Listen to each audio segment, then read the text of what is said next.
Hey, I'm Andrea, and this is Charlie and the Chocolate Factory by Roald Dhal, illustrated by Quentin Blake.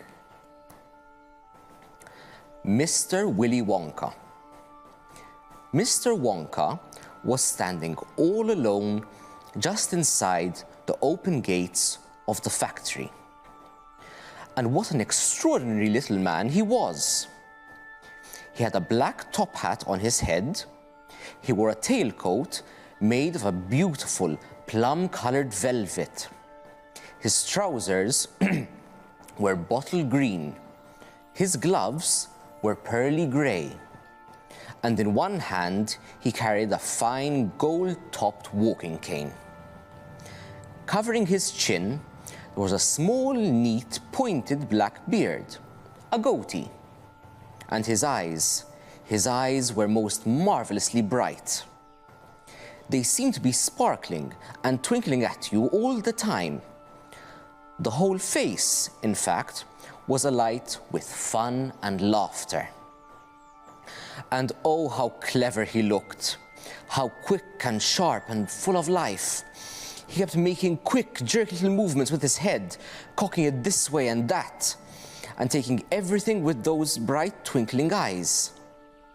He was like a squirrel in the quickness of his movements, like a quick, clever old squirrel from the park. Suddenly, he did a funny little skipping dance in the snow, and he spread his arms wide and smiled at the 5 children who were clustered near the gates. And he called out, "Welcome, my little friends. Welcome to the factory." His voice was high and fluty. "Will you come forward one at a time, please?" he called out. "And bring your parents. Then show me your golden ticket and give me your name. Who's first?" The big fat boy stepped up. "I'm Augustus Gloop." "Augustus!" cried Mr. Wonka, seizing his hand and pumping it up and down with terrific force. "My dear boy, how good to see you! Delighted! Charmed! Overjoyed to have you with us! And these are your parents? How nice! Come in, that's right. Step through the gates." Mr. Wonka was clearly just as excited as everybody else. "My name," said the next child to go forward, "is Veruca Salt." "My dear Veruca, how do you do? What a pleasure this is. You do have an interesting name, don't you? I always thought that a verruca was a sort of wart that you got on the sole of your foot. But I must be wrong, mustn't I? How pretty you look in that lovely mink coat. I'm so glad you could come. Dear me, this is going to be such an exciting day. I do hope you will enjoy it. I'm sure you will. I know you will. Your father, how are you, Mr. Salt? And Mrs. Salt? Overjoyed to see you. Yes, the ticket is quite in order. Please, go in." The next 2 children, Violet Beauregard and Mike TV, came forward to have their tickets explained, and then to have their arms practically pumped off their shoulders by the energetic Mr. Wonka.